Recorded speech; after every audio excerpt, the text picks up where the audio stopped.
Shalom Bapak Ibu Saudara, pagi hari ini kembali lagi kita membaca dan merenungkan firman Tuhan. Dan marilah kita berdoa. Bapa kami di sorga, terima kasih atas kebaikan-Mu dalam kehidupan kami.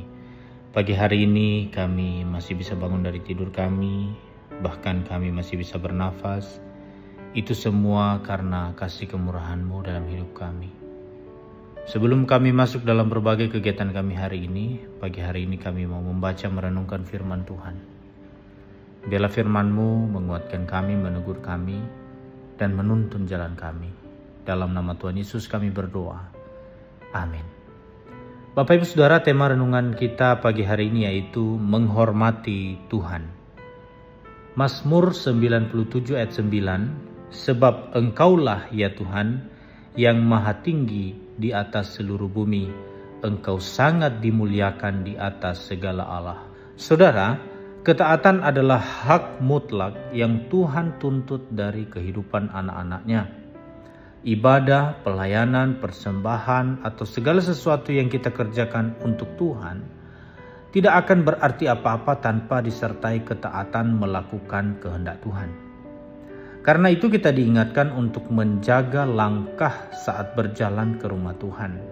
Pengkhotbah 4 ayat 17. Menjaga langkah berarti datang kepada Tuhan dengan tidak sembarangan, tapi harus disertai dengan rasa takut dan hormat akan Tuhan. Bahkan di dalam Mazmur 96 ayat 6 mengatakan, keagungan dan semarak ada di hadapannya, kekuatan dan kehormatan ada di tempat kudusnya.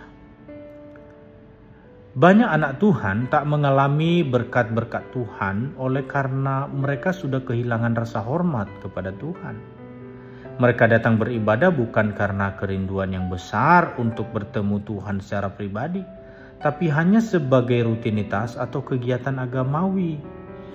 Ketika kita tidak lagi memiliki rasa hormat kepada Tuhan, berkat-Nya akan terhalang untuk kita. Maka milikilah sikap hati yang benar saat menghadap Tuhan. Jangan datang kepada Tuhan dengan sikap hati yang tidak beres. Jangan sampai kita datang kepada Tuhan dengan masih menyimpan dendam, sakit hati, kemarahan, akar pahit, dan lain sebagainya di dalam hati kita. Bila hati kita belum beres, kita tidak akan bisa memuji dan menyembah Tuhan dengan sepenuh hati. Kita tidak akan bisa menikmati hadirat Tuhan.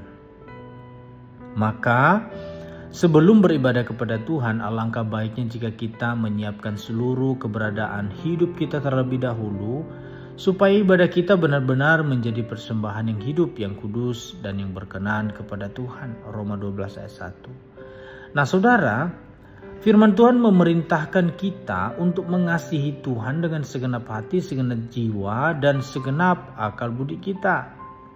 Tuhan harus menjadi yang terutama dan pusat penyembahan kita. Jangan sampai kita beribadah kepada Tuhan tapi hati kita mendua. Di dalam Matius 6 ayat 24 mengatakan, tak seorang pun dapat mengabdi kepada dua tuan. Karena jika demikian ia akan membenci yang seorang dan mengasihi yang lain. Atau ia akan setia kepada yang seorang dan tidak mengindahkan yang lain. Perlu kita ingat Bapak Ibu Saudara bahwa pintu berkat pasti terbuka kalau kita menghormati Tuhan dengan ketaatan. Saudara-saudara yang dikasihi Tuhan, firman Tuhan ini mengoreksi kita dan sekaligus juga menguatkan setiap kita bahwa hormatilah Tuhan, maka hidupmu pasti akan diberkati oleh Tuhan. Jangan pernah mengecewakan Tuhan di dalam kehidupan kita sehari-hari.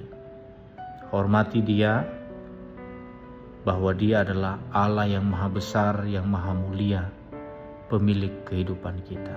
Mari kita berdoa. Terima kasih ya Tuhan atas firman-Mu. Pagi hari ini kami belajar bagaimana kami harus menghormati Engkau, Tuhan Allah kami yang hidup. Tolong kami ya Tuhan, dan ampuni juga kami atas hal-hal yang kami lakukan yang mendukakan hati-Mu. Seringkali kami tidak menghormati Engkau dalam hidup kami. Biarlah kami terus belajar Tuhan untuk semakin hari semakin berkenan di hadapan Tuhan. Terima kasih Engkau telah mengingatkan kami melalui firman-Mu pagi hari ini. Kami akan masuk dalam berbagai kegiatan aktivitas hari ini. Tuhan, tolong kami sertai kami. Apapun yang kami lakukan kiranya menyenangkan hati Tuhan. Apa yang kami kerjakan, kami usahakan, Tuhan buat berhasil. Dalam nama Tuhan Yesus kami berdoa. Haleluya. Amin.